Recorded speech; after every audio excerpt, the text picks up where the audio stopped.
Auzubillahiminash-shaytanir-rajim. Bismillahir-Rahmanir-Rahim. My name is Muhammad Yaseen from Microbiology Department, BS 7th semester, Cohort University of Science and Technology, Cohort. Today, my presentation topic is the presence of pathogenic bacteria in traditional cheese sold in local market in Hatay province, Turkey. Hatay is a southern Turkish province on the Mediterranean coast, bordered by Syria to the south and the east. Now, this is the research paper that give the concept of such topic that has been published in 2019. Now, these are the contents that include introduction, material and methods, isolation of microorganisms, results, discussion, conclusion, and references. Now let's talk about the introduction.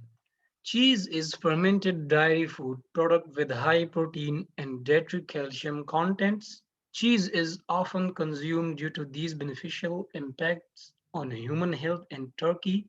Cheese is produced by both traditional methods and industrial methods. Hatay is one of the cities where food products are frequently sold in open market places or local market on a small scale due to traditional habits.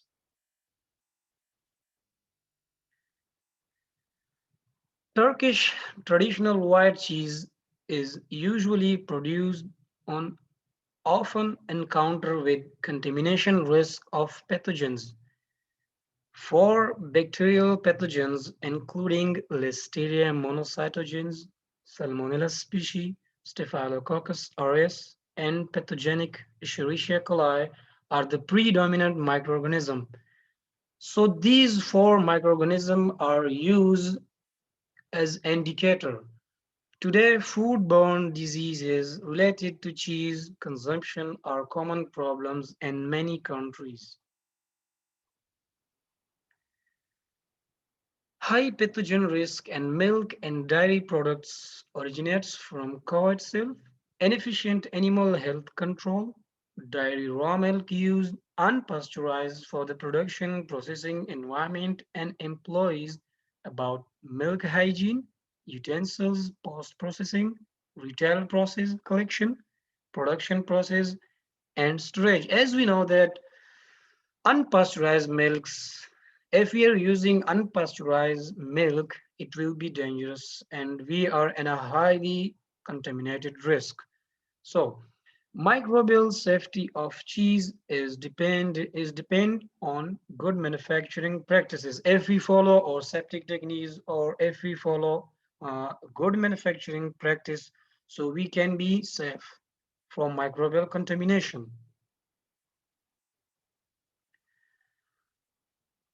Now we are going to talk about material and methods.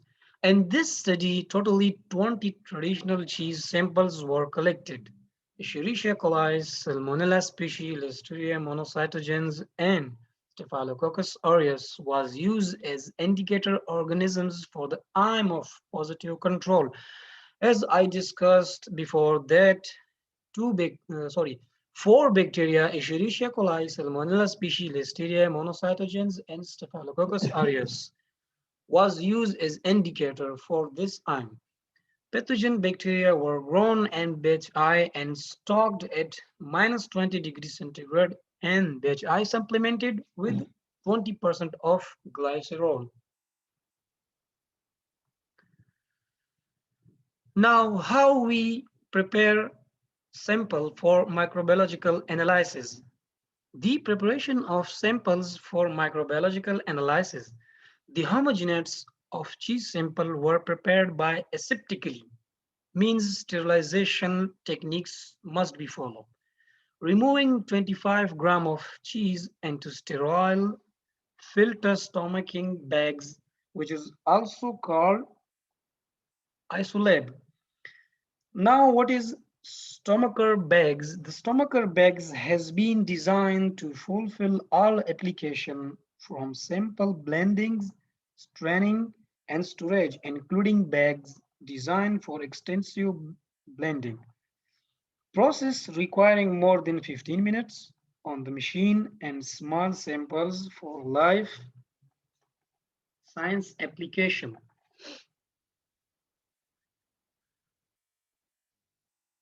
A 225 milliliter of buffer peptone water was also added into the stomaching bags containing the samples, homogeneously mixed in stomacher bag mixer enter science France twice for 1 minute.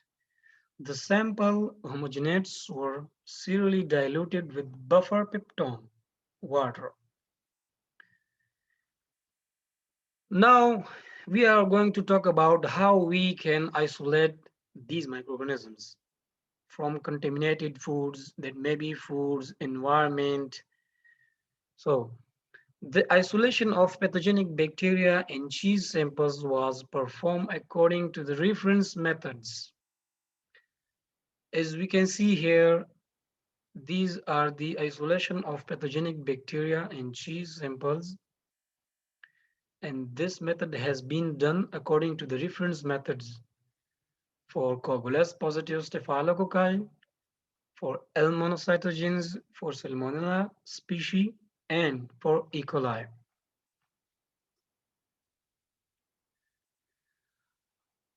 Now let's talk about for the isolation of Salmonella species. Homogenates of cheese sample and Erlenmeyer flask were incubated at 35 to 37 degrees centigrade for 16 to 20 hours. Now what is Erlenmeyer flask?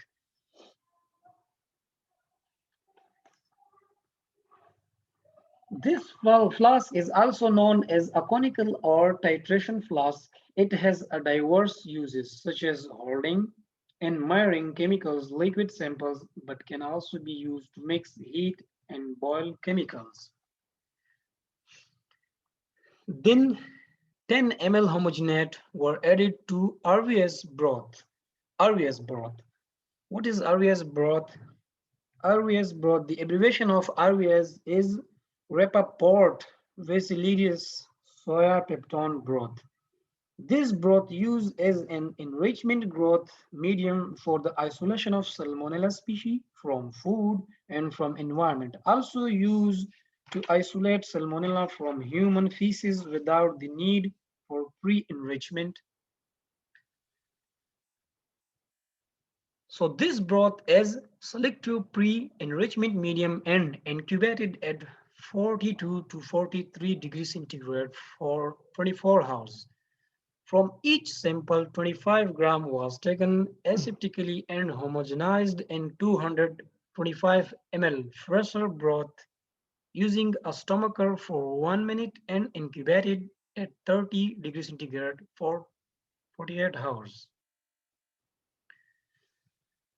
Now, how can we enumerate these microorganisms? Enumeration of microorganisms. Decimal serial dilution of the homogenate were plated and duplicate on TBX agar plates.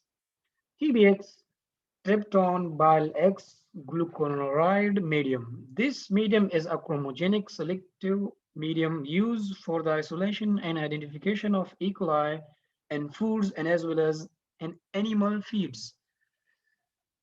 Incubation of plates at 44 degrees centigrade for 18 to 24 hours. Blue-green colonies were counted as E. coli after 18 to 24 hours. For Coagulase positive staphylococci, SRS enumeration, decimal serial dilution of the homogenate were plated and duplicate on Baird-Parker RPF agar plates. Baird-Parker RBF, it is rabbit plasma fibrinogen agar. This medium is a modification of Baird-Parker medium and is recommended for the selective isolation, enumeration, and confirmation of Staphylococcus aureus from food and other specimens.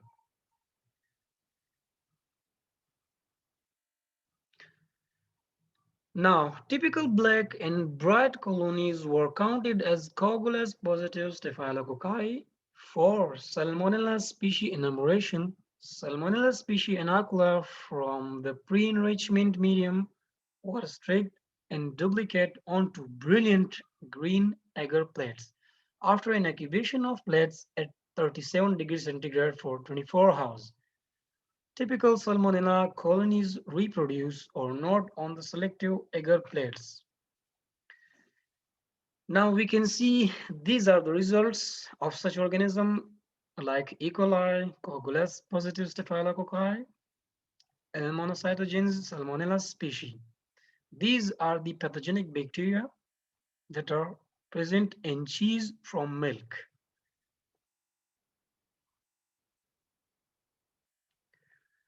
Now, this is the graph where Weibull cell counts of pathogens which are present in traditional cheese. Now, we can see here E. coli are highly present in traditional cheese as compared to Coagulase positive staphylococci. This is the log colony forming unit per gram.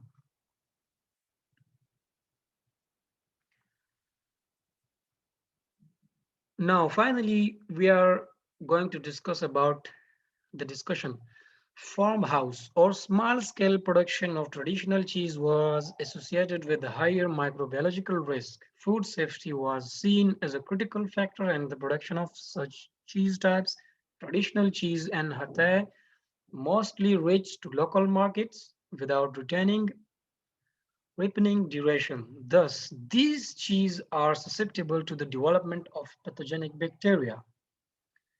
In brief, as non-cheese produced with unpasteurized milk may result in foodborne outbreaks, on this sense, food industry which purposes microbiological safety prefers the use of pasteurized milk for the production of cheese. Traditional cheese from raw milk could support the growth of such foodborne pathogens. The incidence of high E. coli and SOS aureus count in food is considered as indicator for poor hygienic condition and production of process. Now we are going to talk about the conclusion. The present study concluded that the microbiological quality and hygienic status of traditional cheese analyzed in this study were mainly favorable. In Turkey, cheese is automatically produced in industrial plants with large food factories or traditionally on a small scale in local markets. Such contaminated cheese could result in the outbreak of foodborne pathogens, including monocytogenes, Salmonella species, E. coli, and S. aureus. Policies on food safety and protection have focused on ensuring food safety and environmental products. Now, these are the references, and thank you so much for your kind attention. And I hope it may help to increase your information. Allah Hafiz.